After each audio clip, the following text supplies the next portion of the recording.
चाहिँ मसँग आउनु नमानेको, अघि दिन बोलाएको नआएको होइन। अन्त मैले यसलाई पक्रेरै छोडेँ। यसलाई चाहिँ मैले हिजो मासु दिएको होइन। आज चाहिँ मेरो अनुहार बिर्सिस्? मासु दिएको बिर्सिस अनुहार।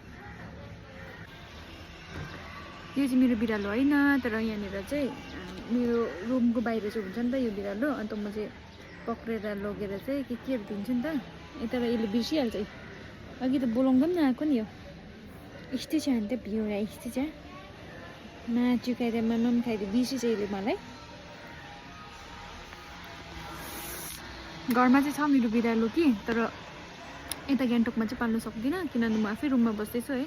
मेरै ठेगान छैन यसलाई के पाल्नु है। सो बादमा चाहिँ पाल्नु पऱ्यो अब, अहिले चाहिँ होइन किनभने यही बिजोक हुन्छ नि त। अब मेरो होइन यो चाहिँ, तर बिरालो पाल्यो भने चाहिँ बिजोक हुन्छ है। बिजोक हुनु भन्दा किन पाल्नु होइन, हो कि होइन? तर म बादमा पाल्छु।